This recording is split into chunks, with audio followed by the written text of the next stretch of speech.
I love America, and I know we face enormous problems, but I also know we can deal with them and handle them.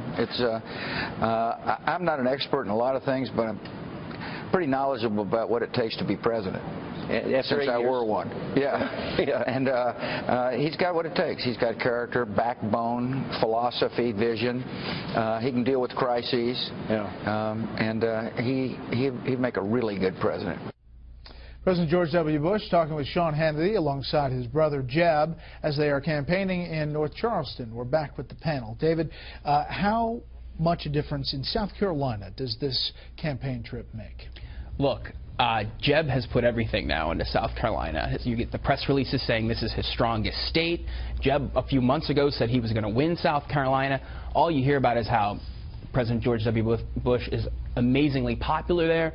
But Trump has now made South Carolina primary, I think, a referendum on the Bushes and whether you can diss them. Because of the stuff that's coming out of his mouth at a press conference today, in the debate about 9/11, and not only saying it happened on Bush's watch, but saying he's responsible for it, saying he lied about WMDs. I mean, this is scathing stuff. But frankly, no one knows if it's going to matter because everyone has predicted his fall before on all the things he said.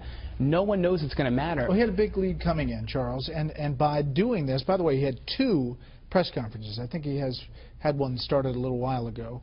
2 press conferences today, inserting himself into the George W. Bush, Jeb Bush story. Any reporter is going to ask what Trump said. What about this tactic? Look, this is a very high-stakes gamble for a guy who's got a 10 or 20-point lead in the state that would, send him on the way to the nomination, or at least make him the prohibitive favorite if he wins by something like that margin. He didn't have to gamble this. You wonder if was this a calculation, or was it just a reaction in the debate where it got the best of him? With Trump, you never know, although he has cleverly done that, taken risks in the past, and he's never been injured by it. So maybe he figures if Jeb is putting everything on his relationship with the brother, on the family, and he attacks him head on, this could be a place where he takes him down and stays the runaway front runner. It's a gamble. I mean, when you begin to sound like Michael Moore, you were praised by Code Pink openly, and you're saying things that even the leading Democrats will not say, that you deliberately led us into war knowing it was a lie. That's pretty extreme.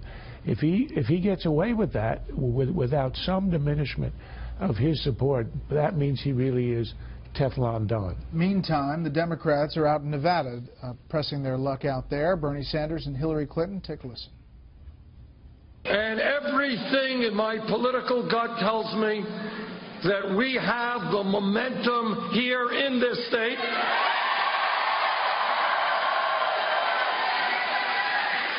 That if people come out in large numbers on caucus day, we're going to win here in Nevada. He wants to move toward what he calls single payer. I agree. The goal is great. We got to get everybody covered. We got to get costs down so everybody can afford what they need. But I think the last thing our country needs right now is to be plunged into another contentious debate about health care. It will gridlock us. Common line from Hillary Clinton, I am not a single-issue candidate. That has come up again and again. George. But what candidate is she? She lost in 2008 to Barack Obama, in part because she did not take seriously the caucus states. Now, here's one, and she's obviously taking seriously because she canceled the event in Florida. Her people sort of managing expectations said, well, Nevada is not her style because it's 80% white. It's not at 70% white. It actually should be in her wheelhouse for the following reason. It is, after New Jersey and California, the most urbanized state. 73% of Nevadans live in one metropolitan area, the Clark County, Henderson, Las Vegas area. And it's a heavily unionized population because of the many hotel and casino workers there. So she should do well there. But one metric of momentum is number of donors and size of crowds, and she's just getting crushed by Sanders, who also, in a sign of confidence, is saying, by the way, the 350 superdelegates we have to challenge as anti-democratic. It will be an interesting week ahead of Nevada and South Carolina for the Republicans. That's it for the panel.